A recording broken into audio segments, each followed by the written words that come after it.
नमस्कार दोस्तों, एक बार फिर से आपका स्वागत है आपके इस नए यूट्यूब चैनल जिसका नाम है विज़न यूपीएससी। आज हम आपके सामने एम लक्ष्मीकांत का जो सेकंड चैप्टर है संविधान का निर्माण वो लेकर आए हैं। पिछले वीडियो की लिंक मैंने आपको डिस्क्रिप्शन बॉक्स में दे रखी है, यदि आपने नहीं देखा है तो आप देख लीजिए।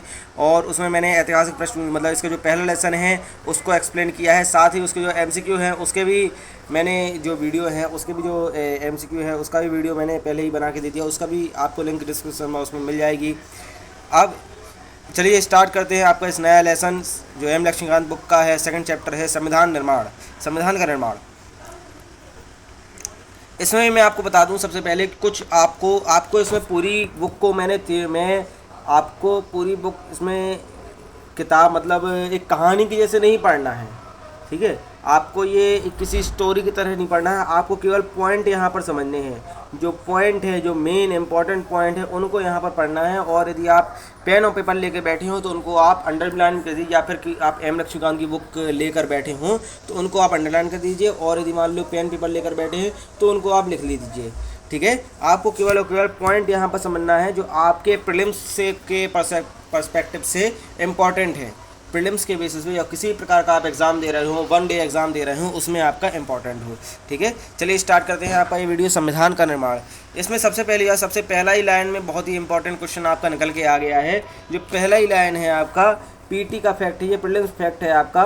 भारत में संविधान सभा के गठन के लिए विचार वर्ष 1934 में पहली बार एम.एन. रॉय ने रखा था। यही लाइन में आपके एक क्वेश्चन आपका दो क्वेश्चन आपके बन गए हैं।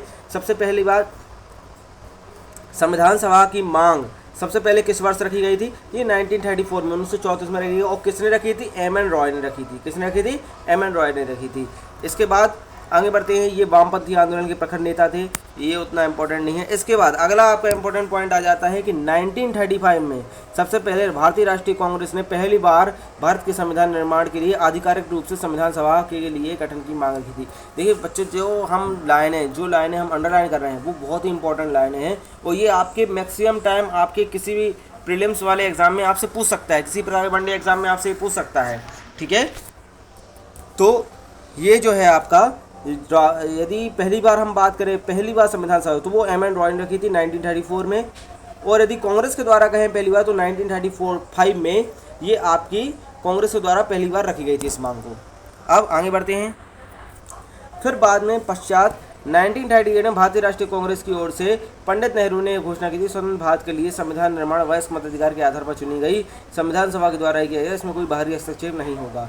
मतलब संविधान सभा मतलब जो जवाहरलाल नेहरू थे उन्होंने बिल्कुल दो टूक कह दी बात कि 1938 में, किस वर्ष 1938 में कह दिया कि जो हमारी संविधान सभा होगी उसमें जो वही लोग संविधान सभा का निर्माण करेंगे जो वयस्क मताधिकार के माध्यम से संविधान सभा के लिए चुने गए हैं, तथा इसमें किसी भी प्रकार का बाहरी हस्तक्षेप नहीं होगा, ठीक है। किसी भी प्रकार का बाहरी हस्तक्षेप नहीं होगा। जो जवाहरलाल नेहरू थे उनकी इस मांग को उन्होंने ब्रिटिश सरकार ने सैद्धांतिक रूप से स्वीकार कर लिया। इसलिए इसे सन 1940 में अगस्ता प्रस्ताव के नाम से भी जाना जाता है। मींस जो आपका अगस्ता प्रस्ताव है ये भी आपका एक पॉइंट आगे निकल के देखो, जितने भी वर्ड मैं अंडरलाइन कर रहा हूँ वो सारे आपके इंपॉर्टेंट है, या जिनकी मैं सर्कल लगा रहा हूँ वो सारे वर्ड आपके इंपॉर्टेंट है।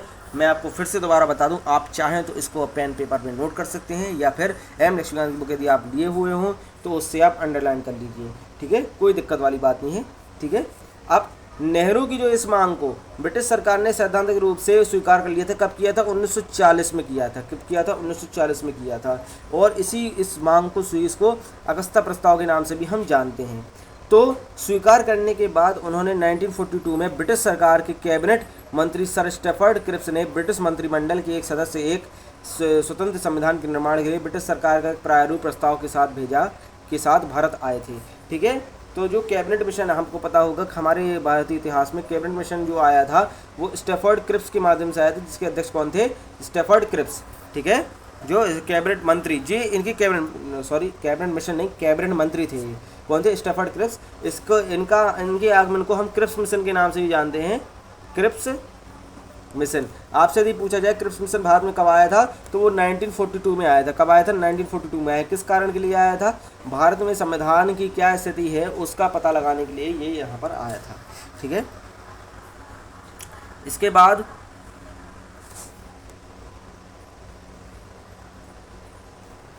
बाद इस संविधान को द्वितीय विश्व युद्ध के बाद अपनाया जाना था। क्रिप्स प्रस्ताव को मुस्लिम लीग ने अस्वीकार कर दिया। मुस्लिम लीग की मांग थी कि भारत के 2 स्वायत्त हिस्सों में बांट दिया जाए, जिनके अपनी अपनी संविधान सभाओं। अंततः ब्रिटिश ने एक कैबिनेट मिशन को भेजा। इस मिशन ने 2 संविधान सभाओं की मांग को ठुकरा दिया। लेकिन देखिए क्या है, हमारे यहाँ पर आप भारतीय इतिहास को आप और पढ़ेंगे तो उसमें हम आपको ये चीज़ें और डिटेल में आपके लिए, जब इतिहास की आधुनिक भारत के इतिहास की मैं प्लेलिस्ट लेकर आऊँगा, उसमें ये चीज़ें और ज़्यादा आपको अच्छे से एक्सप्लेन कर दूँगा। अभी आपको केवल ये बात ध्यान रखना है कि ये जो है क्रिप्स प्रस्ताव आया था, उसने मुस्लिम लीग की जो मांग रखी थी उसको अस्वीकार कर दिया था। मुस्लिम लीग चाहता था कि हमें दूसरा संविधान सभा, हमें मतलब जो भारत से अलग संविधान सभा दी जाए, जिसमें हम खुद अपने जो मुसलमानों का हित है उनके जो देश बनता है। पहली बात तो उन्होंने अलग देश की मांग रखी, साथ ही अलग देश के साथ अलग संविधान की मांग रखी। तो ये जो है इसकी मांग को इन्होंने ठुकरा दिया था। इसके एवज में इन्होंने क्या किया, फिर बाद में कैबिनेट मिशन भारत में भेजा गया था। किसने भेजा? कैबिनेट मिशन भारत में भेजा गया था। ठीक है, ये जो संविधान है, एक बात और बता दूं मैं, इस संविधान को द्वितीय विश्व युद्ध के बाद ही अपनाया जाना था, क्योंकि जब तक द्वितीय विश्व युद्ध चल रहा था किसी प्रकार का ऑफिशियल वर्क वहाँ पर नहीं हो पा रहा था। ठीक है, आगे बढ़ते हैं हम। लेकिन उसने यहाँ पर लिया गया है, लेकिन उसने ऐसी संविधान सभा के निर्माण की योजना सामने रखी जिसने मुस्लिम लीग को काफ़ी हद तक संतुष्ट किया। मतलब जो अंग्रेजों का जो मकसद था डिवाइड एंड रूल का, मतलब जाते आते भी वो भारत देश को क्या है, बांट के चले गए।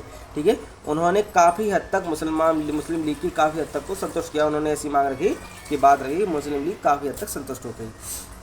चलिए आगे बढ़ते हैं। ये क्या है, ये आपका हिस्ट्री का पार्ट है, तो मैं इसको ज़्यादा डिटेल में आपको समझा नहीं रहा हूँ। इसमें केवल आपको पॉइंट समझने हैं जो पॉलिटी के आपके इंपॉर्टेंट होने वाले हैं। ठीक है, अब कैबिनेट मिशन की योजना को सुझाया गया प्रस्ताव नवंबर 1946 में संविधान सभा का गठन हुआ था। मीन्स जो आपका संविधान सभा का गठन नवंबर 1946 में हुआ था, वो कैबिनेट मिशन की योजनाओं के द्वारा हुआ था। किसके द्वारा हुआ था? Cabinet mission. यदि आपसे पूछा जाए किस योजना के तहत हुआ था, तो कैबिनेट मिशन योजना के तहत ये हुआ था।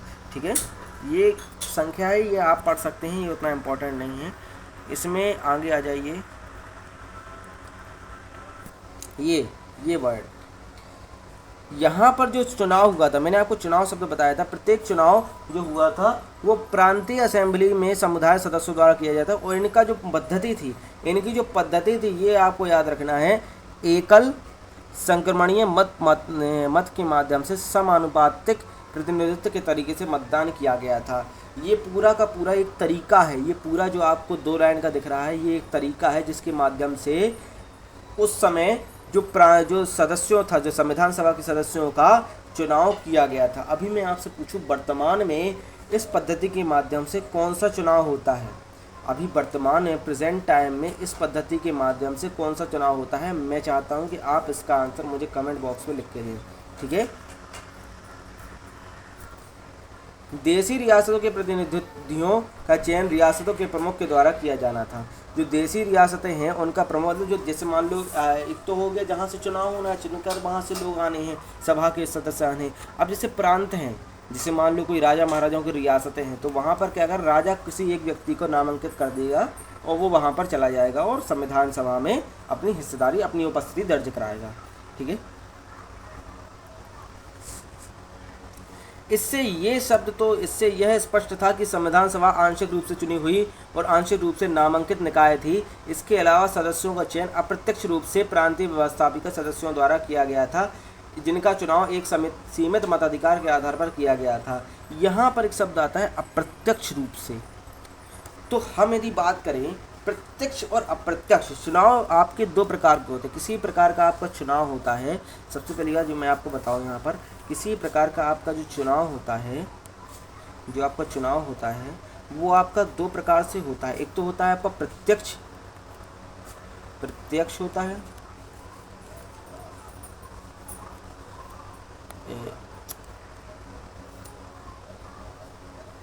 सॉरी थोड़ा सा। नमस्कार दोस्तों, एक बार फिर से आपका बहुत बहुत स्वागत है आपके इस नए यूट्यूब चैनल।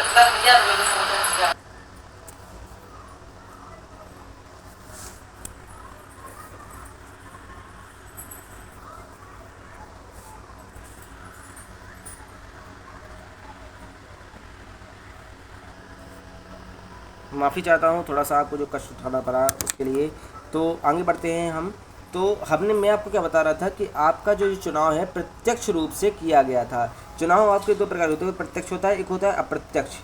अप्रत्यक्ष देखिए क्या होता है, प्रत्यक्ष में जो जनता होता है, पब्लिक होती है, वो अपना जो, जैसे कि हमारे यहाँ पर जो विधायकों का चुनाव होता है, सांसदों का चुनाव होता है, वो डायरेक्ट किन के द्वारा होता है, जनता के द्वारा होता है। किन के द्वारा होता है, जनता, पब्लिक के द्वारा होता है। लेकिन यदि हम बात करें हमारे जो आदरणीय राष्ट्रपति महोदय हैं, हमारे जो प्रधानमंत्री हो जाते हैं, या हमारे जो मुख्यमंत्री होते हैं, उनका चुनाव पब्लिक के द्वारा, जनता के द्वारा प्रत्यक्ष रूप से नहीं किया जाता है। उनका चुनाव विधायक और सांसदों के माध्यम से किया जाता है। यदि हम बात करें मुख्यमंत्री क्या होता है, तो मुख्यमंत्री को विधायक दल का नेता कहा जाता है। क्या कहा जाता है, विधायक दल का नेता कहा जाता है। और प्रधानमंत्री को सांसद दल का नेता कहा जाता है। तो उनका चुनाव अप्रत्यक्ष रूप से होता है, मीन्स उनका चुनाव पब्लिक के द्वारा नहीं होता है। हाँ, होता जरूर है कि जैसे मान लो हमारे यहाँ पर प्रधानमंत्री मोदी जी हैं, तो उनके नाम पे वो डायरेक्ट लोगों के सामने जाते हैं, लोगों से अपना अभिवादन, अपना लिए वोट मांगते हैं। लेकिन वो अपने स्वयं के लिए, वो अपने सांसदों के लिए वोट मांगते हैं, और फिर बाद में सांसदों के लिए वोट मांगते हैं। और उनका चुनाव कौन करता है, सांसद के माध्यम से, सांसदों के माध्यम से उनका चुनाव होता है, चाहे वो हमारे यहाँ पर मुख्यमंत्री हो, चाहे हमारे प्रधानमंत्री, राष्ट्रपति। अभी मैंने आपसे कुछ देर पहले एक क्वेश्चन पूछा था आपसे कि हमारे यहाँ पर ये जो पद्धति थी, एकल संग्रहण मत पद्धति के अनुसार कौन सा चुनाव होता है, तो इसके माध्यम से अभी हमारे आदरणीय राष्ट्रपति महोदय का चुनाव होता है। जो हमारे प्रेसिडेंट हैं, जो राष्ट्रपति महोदय हैं, उनका चुनाव इस पद्धति के माध्यम से ही होता है। ठीक है, आगे बढ़ते हैं। ये जो अप्रत्यक्ष शब्द यहाँ पर आया है, इसका मतलब ये है कि जो सदस्यों का चुनाव हुआ, संविधान सभा के सदस्यों का चुनाव हुआ था, वो डायरेक्ट पब्लिक के द्वारा नहीं हुआ था। मतलब पब्लिक वयस्क मताधिकार के आधार पर वो स्वतंत्र रूप से चुनाव नहीं हुआ था। उसमें केवल और केवल एक अप्रत्यक्ष रूप से एक व्यवस्थापिका सदस्यों के द्वारा उनका चुनाव कर दिया गया था। ठीक है, ये क्वेश्चन भी आया है कि भारतीय संविधान सभा में चुने गए जो चुनाव सदस्य हुए थे, ये आपका प्रीलिम्स फैक्ट है, ये प्रीलिम्स में भी आया है, किसी स्टेट PCS एग्ज़ाम में आया है। तो उसमें अप्रत्यक्ष रूप का शब्द मतलब पूछा गया कि चुनाव, संविधान सभा में जो सदस्यों का चुनाव हुआ वो किस प्रकार से हुआ, प्रत्यक्ष रूप से या अप्रत्यक्ष रूप से। तो इसमें आंसर क्या है, अप्रत्यक्ष रूप से। ठीक है, अगला यहाँ पर क्वेश्चन हमारे जो बनते हैं, संविधान सभा के चुनाव के लिए जुलाई अगस्त और 1946 में हुआ था। जो उनका चुनाव हुआ था वो किस वर्ष हुआ था, जुलाई अगस्त में हुआ था। ठीक है, जुलाई अगस्त में हुआ था। इसमें जो सीटों का विवरण दिया गया है, ये आपके उसके पॉइंट ऑफ व्यू से इम्पोर्टेंट नहीं है, ये आप पढ़ सकते हैं इसको। हाँ, यहाँ से आपकी क्वेश्चन बनना है, संविधान सभा की कार्यप्रणाली आपका क्या है, दिसंबर में आपका, मतलब अगस्त में और मई में, सितंबर में आपका क्या हुआ, चुनाव हुआ। चुनाव के बाद संविधान सभा की जब बैठक हुई, तो पहली बैठक 9 दिसंबर 1946 में हुई थी। ये भी आपका बहुत बार प्रश्न आया है, किसी प्रकार के वन डे एग्जाम में आया है ये क्वेश्चन, वन डे एग्जाम में क्वेश्चन आया है। 9 दिसंबर 1946 को पहली बैठक कब हुई थी संविधान सभा की, 9 दिसंबर 1946 को। ठीक है, इसमें मुस्लिम लीग ने इसका बहिष्कार किया था। मुस्लिम लीग ने बैठक का बहिष्कार किया था और अलग पाकिस्तान की मांग पर बल दिया था। इस समय तक पाकिस्तान के गठन की मांग को स्वीकार नहीं किया गया था। तो इस समय संविधान सभा का तो गठन हो गया था, लेकिन पाकिस्तान का गठन नहीं हुआ था। तो उन्होंने इसका बहिष्कार किया और फिर बाद में इनका पाकिस्तान का भी गठन हुआ था। इसमें आपका जो एक इम्पोर्टेंट क्वेश्चन आपका एक और निकल कर आता है कि यहाँ पर एक शब्द आया, फ्रांस की तरह इस सभा ने सबसे वरिष्ठ सदस्य डॉक्टर सच्चिदानंद सिन्हा को सभा का अस्थायी अध्यक्ष चुना गया। तो हमारे यहाँ पर आपको पता होगा कि आपने संविधान सभा, तो वहाँ पर स्थायी सदस्य दो प्रकार के चुने गए थे, एक अस्थायी और एक स्थायी। यदि मैं बात करूँ अस्थायी सदस्य, तो अस्थायी और फर्स्ट और जो आपके अध्यक्ष थे किसके, संविधान सभा के, वो कौन थे, डॉक्टर सच्चिदानंद सिन्हा। ये बहुत इंपॉर्टेंट क्वेश्चन है, वनडे एग्जाम में कई बार आया है, चाहे वो NDA का हो, नेशनल डिफेंस अकेडमी, या फिर RRB, UP पुलिस वगैरह के एग्ज़ाम जो होते हैं उनमें आया है। स्टेट PCS तक में ये क्वेश्चन आया है कि सच्चिदानंद सिन्हा थे, वो डॉक्टर सच्चिदानंद सिन्हा सभा के अस्थायी अध्यक्ष के तौर पर उनको चुना गया था। ठीक है जी, फर्स्ट हमारे लोकसभा मतलब संविधान सभा के अध्यक्ष थे। इसके बाद क्या हुआ, इसके बाद राजेंद्र प्रसाद जो थे हमारे, डॉक्टर राजेंद्र प्रसाद, वो संविधान सभा का अध्यक्ष निर्वाचित हुआ। इसी प्रकार DSC मुखर्जी, VT कृष्णमाचारी सभा के उपाध्यक्ष निर्वाचित हुए। दूसरे शब्द में संविधान सभा के 2 उपाध्यक्ष थे। ठीक है, यहाँ पर भी ये राजेंद्र प्रसाद वाला जो हमारे पहले राष्ट्रपति भी थे, इनको अध्यक्ष निर्वाचित किया गया था। उसी प्रकार DH मुखर्जी और VT कृष्णमाचारी को सभा के उपाध्यक्ष, मतलब जब ये नहीं रहेंगे, इनकी उपस्थिति में संविधान सभा को संचालन कौन करेगा, SC मुखर्जी या VT कृष्णमाचारी। आगे बढ़ते हैं हम। उद्देश्य प्रस्ताव, बहुत मोस्ट इम्पोर्टेंट प्रस्ताव जो आपका है, भारत का सशस्त्र, हमारे भारतीय संविधान के इतिहास का प्रथम जो प्रस्ताव है, प्रथम जो प्रस्ताव है वो उद्देश्य प्रस्ताव है। वो किसने जारी किया था? सबसे पहली बार ये पंडित नेहरू ने किया था। कब किया था? 13 दिसंबर 1946 को इन्होंने 46 में ऐतिहासिक उद्देश्य प्रस्ताव पेश किया था। इसमें संविधान की संरचना, ढांचा और दर्शन की एक झलक कहा गई थी। ठीक है, तो ये भी आपको याद रखना है, ये आपका प्रीलिम्स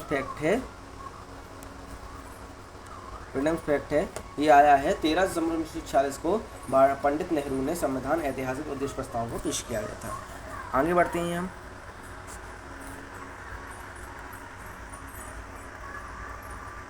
इसमें कुछ बातें कही गई थी जो हमारे संविधान जब निर्माण हुआ तो उसकी प्रस्तावना जो है उसमें निष्पक्ष रूप से रखी गई थी। सबसे पहली बात स्वतंत्रता, भारत स्वतंत्र हो, संप्रभुता, उसको जूम इन कर लिया जाए, हाँ, स्वतंत्रता, संप्रभुता, गणराज्य घोषित करती है। तो ये जो 3 शब्द है ये हमारी भारतीय प्रस्तावना का भी अंग हैं। तो उस समय ही ये सबसे पहले इसकी बात की घोषणा हमारे यहाँ पर उद्देश्य प्रस्ताव में ही उन्होंने कर दी गई थी। ठीक है, इसको आप पढ़ सकते हैं, उतना ये इम्पोर्टेंट नहीं है आपका। ठीक है, उद्देश्य प्रस्ताव से जुड़ी हुई कई कुछ बातें हैं। हाँ, फिर बाद में इस प्रस्ताव पर बहस हुई। इस प्रस्ताव पर बहस के बाद 22 जनवरी 1946 नहीं, यहाँ पर 47, यहाँ पर ये आप करेक्ट कर लीजिए, 1947 है यहाँ पर, ये 1947 है, 1947 यहाँ पर आप करेक्ट कर लेना। ठीक है, 1947 यहाँ पर है आपका, को सर्वसम्मति के माध्यम से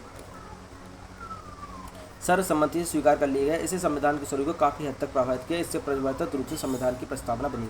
मैंने कहा था अभी प्रस्तावना, भारत की प्रस्तावना में वो जो शब्द आपके दिए गए हैं, स्वतंत्रता, संप्रभु और गणराज्य, इनका भी आशय जो संविधान की प्रस्तावना है, जब मैं उसको आपको स्टडी कराऊंगा, जब उस लेसन को आपको पढ़ाऊंगा, तो इन हर शब्द का अपना एक मतलब है। ठीक है, इन एक एक वर्ड को मैं आपको एक्सप्लेन करूंगा। जो आपको प्रस्तावना 1 पेज की लगती है वो उतनी छोटी है नहीं है, इसके भी बहुत मतलब हैं, तो वो आपको बाद में मैं एक्सप्लेन करूंगा। ठीक है, हाँ, स्वतंत्रता अधिनियम के द्वारा परिवर्तन किए गए। संविधान सभा ने खुद को अलग रखने वाली देशी रियासतों के प्रति धीरे धीरे इसमें शामिल होने लगी थी। 28 अप्रैल 1947 को 6 राज्यों के प्रतिनिधि शामिल बन चुके थे और 3 जून 1947 को भारत के बंटवारे के लिए पेश किए माउंटबेटन योजना को। ये आपका हिस्ट्री का टॉपिक है, इसको आप पढ़ लेना, उतना इम्पोर्टेंट नहीं है ये बात। ये जो है कुछ बात है, ये जो है आपकी भारतीय संविधान स्वतंत्रता अधिनियम 1947। आपको मैंने जब ऐतिहासिक पृष्ठभूमि पढ़ाई थी तो उसमें 1947 का भारत का जो फ्रीडम एक्ट है, वो स्वतंत्रता अधिनियम है, उसमें इन्होंने 3 परिवर्तन किए। उनमें इन्होंने क्या किया? 3 परिवर्तन किए। कौन कौन से 3 परिवर्तन? सबसे पहली बात तो सभा पूरी तरह से संप्रभु होगी। संप्रभु का मतलब स्वयं के प्रभु, मतलब हमारे ऊपर किसी भी एक्सटर्नल पावर का किसी भी प्रकार का बल नहीं रहेगा, हम अपना निर्णय स्वयं करेंगे। ठीक है, किसी भी प्रकार का निर्णय सर्वसम्मति के माध्यम से स्वयं उनका निर्णय करेंगे। जो स्वेच्छा से कोई भी संविधान बना सकती है, किसी भी प्रकार का संविधान बना सकती है। इस अधिनियम ने सभा को ब्रिटिश द्वारा संसद के द्वारा भारतीय संविधान बनाए गए किसी भी कानून को समाप्त करने या बदलने का अधिकार दे दिया गया था। मतलब किसी प्रकार का, मतलब जो हमारे जितने भी एक्ट अभी हमने आपको पढ़ाए थे, रेगुलेटिंग एक्ट हुए, चाहे पिट्स इंडिया एक्ट होगा, उसमें जो बदलाव भारत के लिए किए गए थे, उसमें से किसी प्रकार का संशोधन इस संविधान सभा द्वारा किया जा सकता है। इसके तहत संविधान सभा एक विधायिका भी बन गई है। दूसरे शब्दों में कहा जाए तो सभा को 2 अलग अलग काम सौंपे गए हैं। इसमें से एक था स्वतंत्र भारत के लिए संविधान बनाना, दूसरा था देश के आम कानून को लागू करना। इन दोनों कार्यों को अलग अलग दिन करते थे। इस प्रकार संविधान सभा स्वतंत्र भारत की पहली संसद बनी।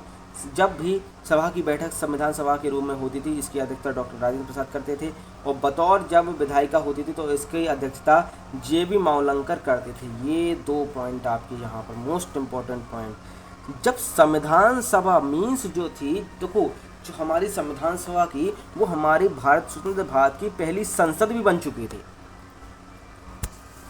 आज आप जानते होंगे संसद का काम यहाँ पर क्या होता है। भारत देश में संसद का काम होता है हमारे यहाँ पर आम कानूनों को बनाना और भारत देश की व्यवस्थापिका को बनाए रखना। तो संविधान सभा अपना काम अलग कर रही थी और संसद अपना काम अलग कर रही थी।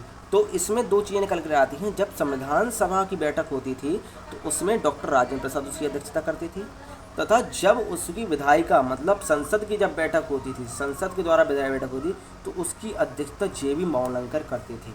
ठीक है, जे.बी. मावलंकर। ये मोस्ट इंपॉर्टेंट क्वेश्चन है, इस पर आप बिल्कुल star, double star, triple star, जितने स्टार हो आप लगा लेना। आप किसी प्रकार का MCQ उसमें हो सकता है क्वेश्चन ये अवश्य होगा, जे.बी. मावलंकर का।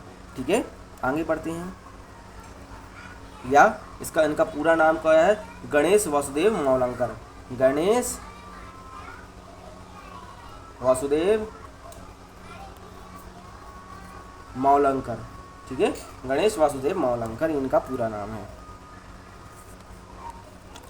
मुस्लिम लीग के सदस्यों ने भारतीय से अलग अलग यहाँ पर हो गए थे, इसी वजह से 1946 को माउंटबेटन योजना के तहत की गई सदस्यों की कुल संख्या 389 की बजाय 299 तक आ गई। क्या था कि जो भारतीय प्रांत था वो उसकी कुल सीटें 389 थी, लेकिन जो मुस्लिम लीग ने तो बहिष्कार कर दिया था उसका, तो मुझसे घटकर इनकी 299 तक पहुँच गई थी। ठीक है, इसके तहत यहाँ पर उतना इम्पोर्टेंट नहीं है। ठीक, हाँ ये आपको इम्पोर्टेंट, मोस्ट इम्पोर्टेंट क्वेश्चन है। ये आपके स्टेट PCS में कई बार इनसे क्वेश्चन बने हैं, स्टेट PCS में आपके क्वेश्चन आए हैं। अन्य कार्य यहाँ पर, अन्य कार्य जरूर है लेकिन बहुत ही महत्वपूर्ण कार्य है यहाँ पर। बिल्कुल क्रम से आपको समझना है कि हमारे यहाँ के राष्ट्रीय लोगों में जो राष्ट्रीय ध्वज हो गया, राष्ट्रीय गान, राष्ट्रीय गीत, उनको किस किस वर्ष या किस समय क्रम से कब कब अपनाया गया। सबसे पहले जब हम बात करते हैं, हमारे यहाँ पर मई 1949 में राष्ट्रीय मंडल ने भारतीय सदस्यता का सत्यापन किया।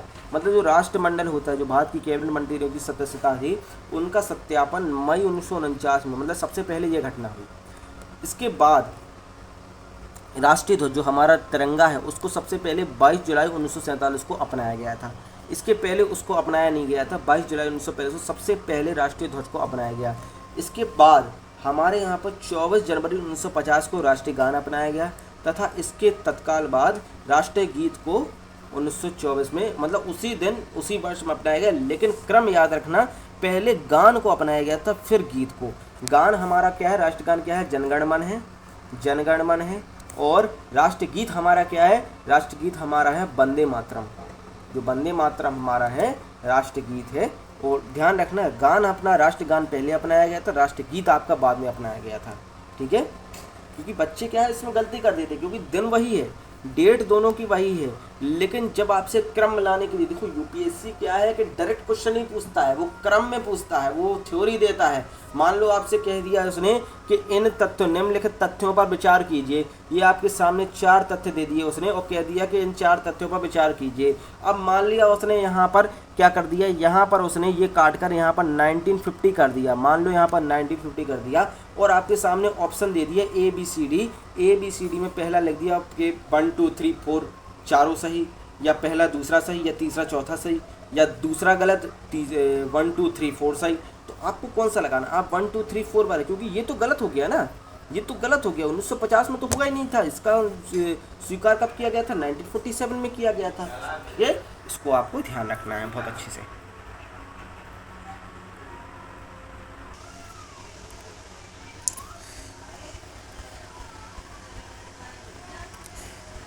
इसके बाद 24 जनवरी 1950 को ही डॉक्टर राजेंद्र प्रसाद को भारत के पहले राष्ट्रगीत रूप में चुने गए थे। मीन्स क्रम देखो, उस दिन 24 जनवरी 1950 को आपकी 3 घटनाएं होती हैं, पहली, दूसरी, तीसरी, 3 आपकी घटनाएं होती है। पहली घटना क्या कहती है? पहली घटना में आपको क्या बताया जाता है? पहली घटना में आपको स्पष्ट कर दिया जाता है। पहली घटना आपकी क्या हो रहा है? हाँ, पहली घटना में क्या हुआ? गान, जो राष्ट्रगान है आपका जनगण मन, उसको चुना, उसको स्वीकृति मिली। फिर आपके गीत, जो राष्ट्रीय गीत वंदे मातरम होता है, उसको स्वीकृति मिली। तीसरी घटना आपकी क्या हुई? भारत के प्रथम राष्ट्रपति, प्रेसिडेंट जो होते हैं, प्रेसिडेंट है राजेंद्र प्रसाद जी, उनको चुना गया।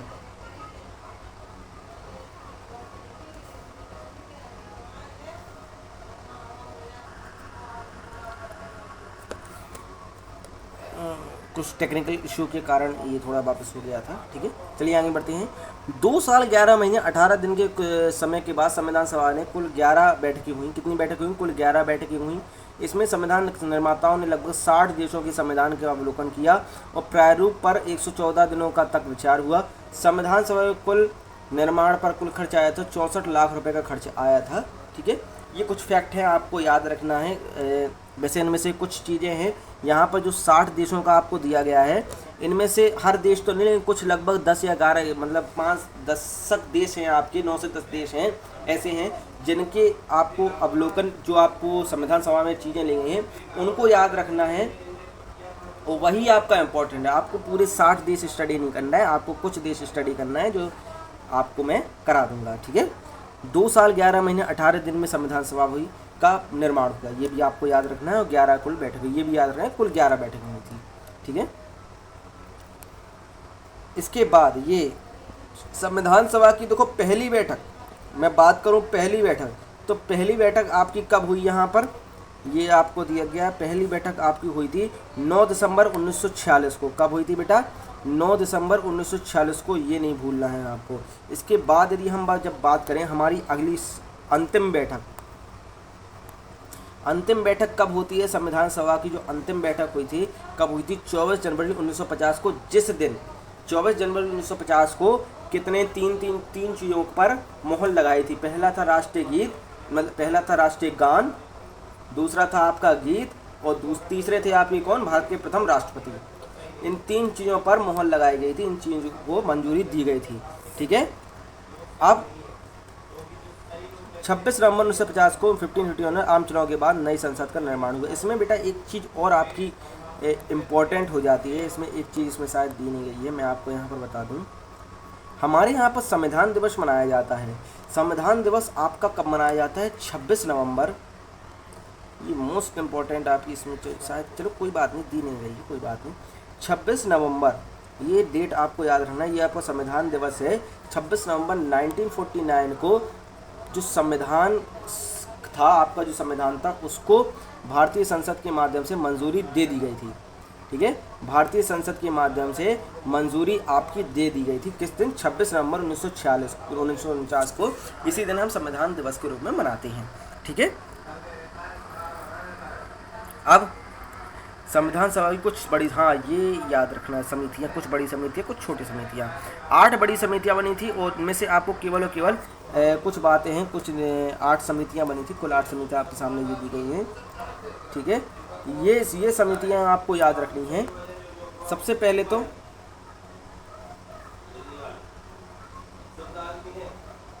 संघ समिति जवाहरलाल नेहरू, मतलब समिति अलग अलग 8 समितियाँ बनी थी, उनके देखो आपके अध्यक्ष यहाँ पर दिए गए थे कि जो संघ समिति बनी थी उसके अध्यक्ष, देखो क्या है ये प्रीलिम्स में डायरेक्ट क्वेश्चन यहाँ पर पूछे गए हैं। यूपीएससी में इस समिति से संबंधित क्वेश्चन पूछा गया है।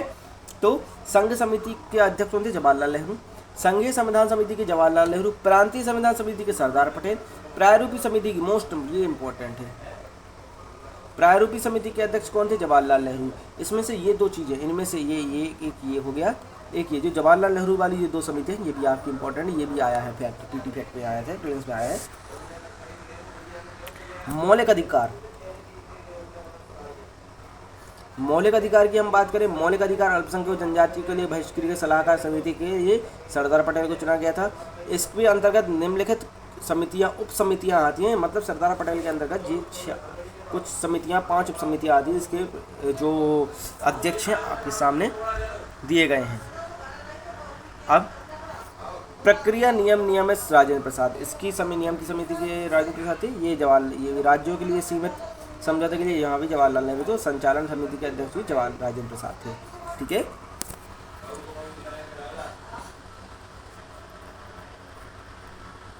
ये आपके सामने समितियां दी गई हैं, ये आपको केवल फैक्ट के तौर पर यहाँ पर याद रखना है। कभी कभार इनसे भी क्वेश्चन पूछ लेता है, ये आप यहाँ पर स्क्रीनशॉट ले सकते हैं इसका, और आप यदि इसको याद कर सकते हैं, ये आपको फैक्ट के तौर पर पूछ लेता है।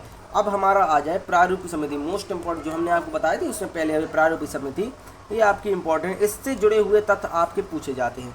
सबसे पहली बात तो प्रारूपी समिति के अध्यक्ष कौन थे? मैं बात करूं अम्बेडकर, डॉक्टर भीमराव अम्बेडकर थे। इसका गठन 29 अगस्त 1947 को हुआ था, 29 अगस्त 1947 को हुआ था। यह वह समिति है जिसने नए संविधान का प्रारूप तैयार करने की जिम्मेदारी सौंपी गई थी। इसमें 7 सदस्य थे, ठीक है। 7 सदस्य आपके सामने क्रमशः दिए गए हैं। कौन कौन से? डॉक्टर भीमराव अम्बेडकर जो कि अध्यक्ष थे इसके। अगले N Gopal Krishna Iyer, Alladi Krishnaswami Iyer, K M Munshi, Syed Mohammad Saadulla, N Madhavrao, T T Krishnamachari, ठीक है। इन्होंने 1948 में डीपी खेतान की मृत्यु के बाद उनकी जगह ली थी, ठीक है। मीन्स पहले 48 के पहले कौन थे? डीपी खेतान थे, उसके बाद टीवी कृष्णमाचारी इनके अध्यक्ष बन गए थे। तब इसके बाद यहाँ पर जो आपका आता है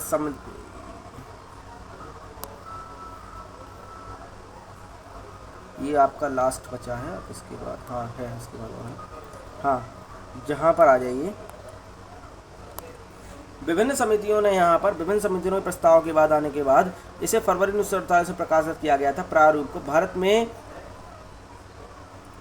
पहला प्रारूप, देखो प्रारूप एक बार नहीं बना, प्रारूप बहुत बार बना था, लेकिन प्रारूप अलग अलग समय बनाया गया, लेकिन उनको क्या किया, निरस्त कर दिया गया था। तो सबसे पहला प्रारूप आपका फरवरी 1948 में प्रकाशित किया गया था। इसमें प्रारूप पर चर्चा की, संशोधन प्रस्ताव 8 महीने का समय लगा, लेकिन लोगों की शिकायतों की आलोचना और सुझाव के परिप्रेक्ष्य के रूप में प्रारूपी समिति का दूसरा प्रारूप तैयार किया गया था, जो कि अक्टूबर 1948 में प्रकाशित हुआ। मीन्स अलग अलग प्रारूप अलग अलग समय पर प्रकाशित हुए, लेकिन अंतिम प्रारूप जो आपका होता है, अंतिम प्रारूप जो कि आपका फिर बाद में इसको स्वीकृति भी दे दी गई थी, ये आपका 4 नवंबर 1948 को पेश किया गया था। ये याद रखना, अंतिम प्रारूप, देखो किसी प्रकार के एग्जाम की आप तैयारी कर रहे हैं तो अंतिम और प्रथम ये 2 चीज़ें आपको याद रखना है। पहला आपका कब है? पहला फरवरी 1948 में प्रकाशित किया। अंतिम कब किया गया? अंतिम आपका क्या, क्योंकि कब किया गया? ये आपका 4 नवंबर 1948 को यहाँ पर संविधान सभा का अंतिम प्रारूप पेश किया गया। इस बार संविधान सभा ने पहली बार पढ़ा गया और संविधान सभा को 5 दिन नवंबर 1949 तक आम चर्चा हुई। मीन्स इस समय तक यहाँ पर 49 है, यहाँ पर 1949 है, कुछ यहाँ पर मिस्टेक्स है यहाँ पर आप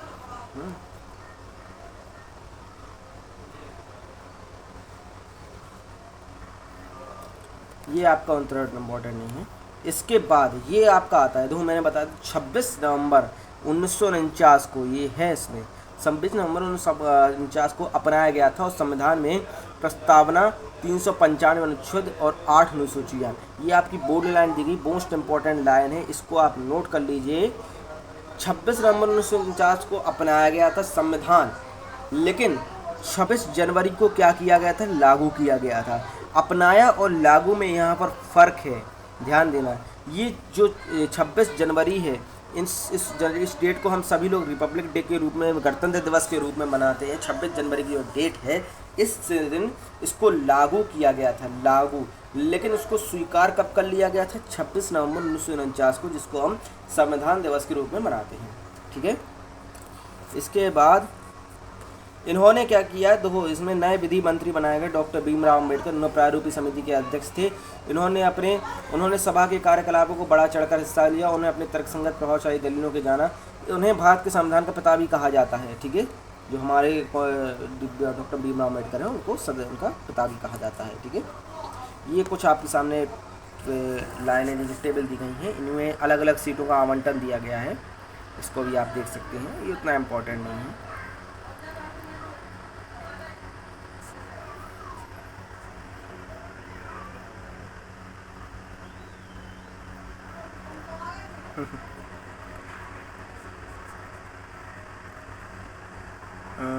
कहाँ थे, यहाँ पर थोड़ा सा हाँ, इन्हें आधुनिक मनु की संज्ञा भी दी जाती है। किनको दी जाती है? आधुनिक मनु की संज्ञा हमारा भीमराव अम्बेडकर, बी आर अम्बेडकर को भी, यदि मैं पूछूं आपसे आधुनिक मनु की संज्ञा किसको दी? अम्बेडकर जी को, बी आर अम्बेडकर को दी जाती है, ठीक है। 26 नवंबर 1949 को नागरिकता चुनाव तर्कसंगत अस्थायी परिवर्तन नियमों छोटी चीज़ों को कुछ प्रावधान अनुच्छेद 5 से लीजिए, थोड़ा याद रखना है, 5 से लेके उनके कुछ अनुच्छेद आपके दिए गए, स्वतः ही लागू हो गए थे। कब हो गए थे? 26 नवंबर 1950, 26 नवंबर को संविधान अपनाने के दौरान ये आपके कुछ अनुच्छेद आपके सामने दिए गए। अभी सब अनुच्छेद को हम एक्सप्लेन करेंगे लाइन टू लाइन, तो ये आपके उसी समय लागू कर दिए गए थे, ठीक है। मैं समझता हूँ जितने भी आपके इम्पोर्टेंट हैं पॉइंट्स लगभग हो चुके हैं। अब आपका जो कुछ बनता है, हाँ, यहाँ पर एक चीज़ और, राष्ट्रीय कांग्रेस ने लाहौर अधिवेशन में पारित हुए संकल्प के आगे पूर्ण स्वराज मनाया जाता है। जो आपका दिसंबर 1949 है, उस दिन आपको पूर्ण स्वराज दिवस मनाया जाता है। कब मनाया जाता है? हाँ, ये जो दिन है, जो इस दिन को संविधान सभा की दो गणतंत्र दिवस के लिए 26 जनवरी 1950 के यदि आपसे पूछा जाए कि इसी दिन को क्यों चुना गया, इस दिन का एक अलग महत्व है। इस दिन का महत्व इसलिए है क्योंकि इसी दिन 1930 में भारतीय राष्ट्रीय कांग्रेस ने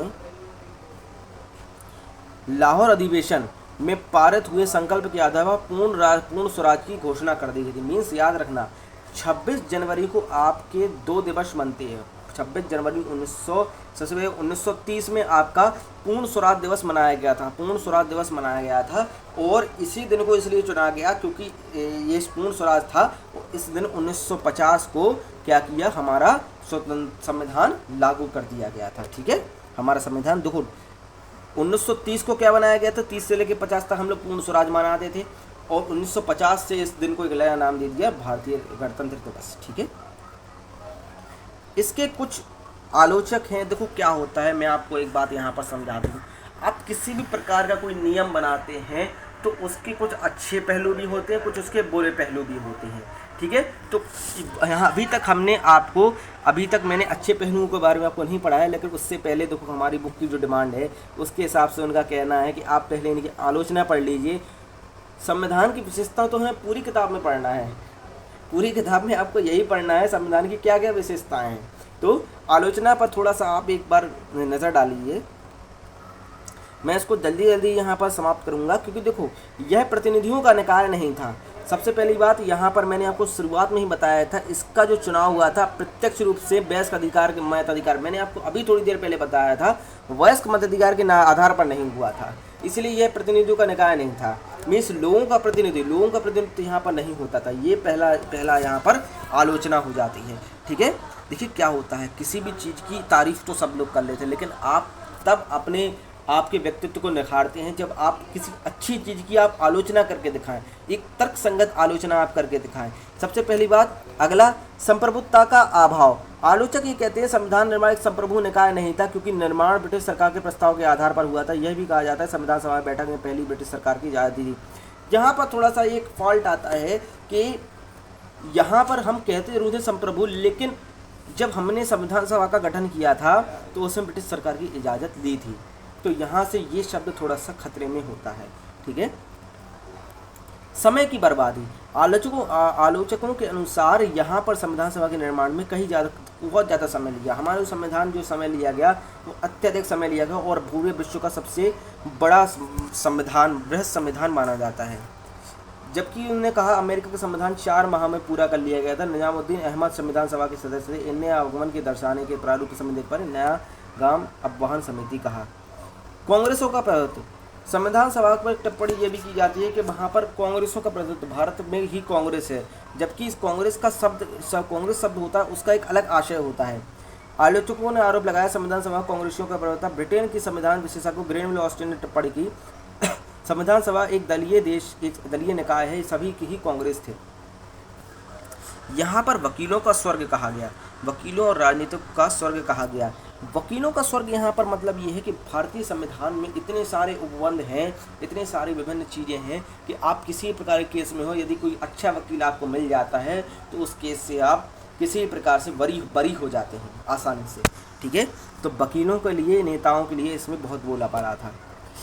हिंदुओं का इसमें प्रभुत्व बहुत ज़्यादा था, इसमें लगभग 90% से ज़्यादा हिंदू थे। तो ये बात तो स्वाभाविक है कि हिंदुओं का प्रभुत्व तो यहाँ पर शब्द आना ही, ये तो आपका एक आलोचना का विषय बन ही जाता है। ठीक है, तमाम आलोचनाओं के बाद भारतीय संविधान अभी हमारे यहाँ पर लागू है। इसके साथ इसमें बहुत सारे संशोधन भी हो चुके हैं। ठीक है, तो आज का हमारा टॉपिक आपका यहीं पर समाप्त होता है। इसकी कुछ आपको टेबल वगैरह, ये आपकी उतनी इंपॉर्टेंट टेबल नहीं है, लेकिन हाँ इसके बाद ये जो टेबल है मैंने बताया था 11 सत्र हुए थे। ये आपके अलग अलग सत्रों पर आप इसका नज़र डाल सकते हैं, इस पर आप स्क्रीनशॉट भी ले सकते हैं आप यदि चाहते हैं।